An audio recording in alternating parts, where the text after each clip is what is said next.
We've all heard the rumors that Jay-Z was weirdly obsessed with Aaliyah, but now his former best friend and Aaliyah's ex, Dame Dash, is finally spilling the tea on how really disturbing Jay-Z's obsession with Aaliyah was. Aaliyah was the hottest R&B singer at the time. Her career was popping and she was headed for a massive success before it all got cut short by that plane crash. Now, we've all heard speculations of foul play involved in her death. I am not a conspiracy theorist, but I can even admit that there is something a little sus about how Aaliyah died. But that's not what we're talking about here, okay? We're here to talk about Jay-Z's weird obsession with Aaliyah and how it affected Aaliyah's life and maybe her death. Okay, to give you some context, Dame Dash and Jay-Z were more than best friends. They were almost like brothers. They did business and everything else together, but somewhere along the line, something happened that changed the fate of their relationship forever. While we might never know the full story of what happened between them, there have been a few hints here and there about what actually went down between them, and part of it has something to do with Aaliyah as well.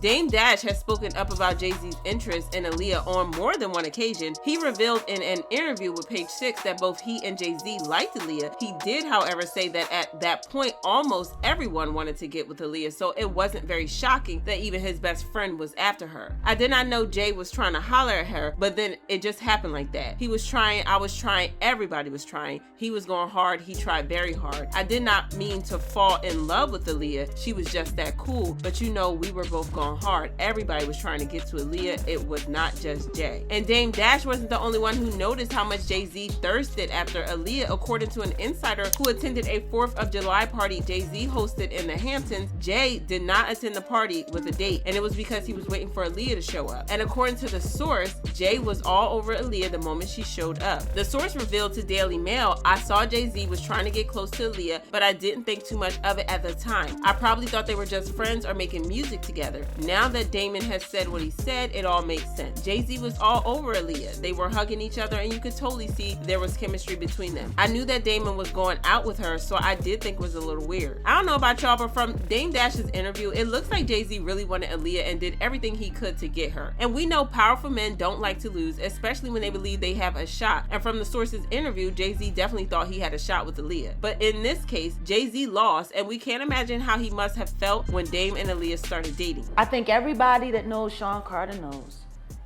that he will slump anyone in any relationship for $1. Look at how he did Dame. Like, I don't give a fuck if you wanted to get away from your homie, if you wanted to get away from your partner, but to do it the way he did it, it's malicious.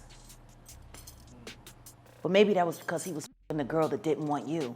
Now, this is where the story gets weirder. After Aaliyah's passing, Dame Dash distanced himself from R. Kelly because of the rumors of how R. Kelly manipulated Aaliyah to be with him while she was a minor, even forging marriage documents to show that Aaliyah was his wife so that she wouldn't be able to testify him in court after he got her pregnant. We can understand why Dame stayed away. He loved Aaliyah and it must have been hard to hear how R. Kelly treated her. But what's a little confusing is why Jay-Z went ahead to work with R. Kelly on the Best of Both Worlds album. And according to Dame Dash, he found it shocking that Jay-Z could ignore the fact that R. Kelly had violated Aaliyah. Hell no, I never wanted no parts of that. So when Holmes was doing that shit, I was like, bro, you know our homie violated, and he violated my girl. He violated a friend of yours. Jay-Z loved Aaliyah too, that much is clear, but he didn't get over her rejecting him and dating Dame Dash, his best friend, instead. Some people think working with the man who violated her was a way to spite her after her death. Oh, Jay-Z. And he was working with R. Kelly and they were making so many records together. You know, they made all of those records together. They both fucked Aaliyah. They shared so much in common. But after the stunt Jay-Z pulled with R. Kelly, Dame Dash knew he was done with him. According to Dame, he didn't want to associate himself with Jay-Z. He just believed they were not on the same page morally. So he removed himself from the situation. And because of the moral challenge and him choosing one way, I knew morally we weren't the same. So to me, Rockefeller was defunct. It was over. I couldn't f with it. It was something that to me was just like, not to say unforgivable, but I couldn't understand it. You know how I mentioned some speculation of foul play surrounding Aaliyah's death earlier? We're going to get into it a little bit now because one of the names in those speculations is Jay-Z. According to the theories, Jay-Z was so jealous of Aaliyah and Dame's relationship that he started plotting to get rid of her so Beyonce, who was a struggling R&B solo artist at the time, could take over. Now, it might be hard for you to imagine a time when Beyonce wasn't Queen B, but at the time, Aaliyah was Queen A. And the music industry then did not allow for two R&B queens planes to rain at the same time, so one of them had to go. And apparently because Aaliyah rejected Jay-Z, he became obsessed with getting her out the way so Beyonce could reign supreme. Look, I'm not one to believe conspiracy theories, but what happened after Aaliyah passed away is making me take a second look at these conspiracy theories. After Aaliyah died, Jay-Z started dating Beyonce, and not long after that, Beyonce released her first solo song, Crazy in Love, and that song became one of the biggest hits in the music industry and took Beyonce to the top of the charts immediately. Crazy in Love established Beyonce's dominance in the music industry, and she hasn't stopped since. And let's not forget how uncomfortable Aaliyah was in Beyonce's presence, almost as if she knew what was coming.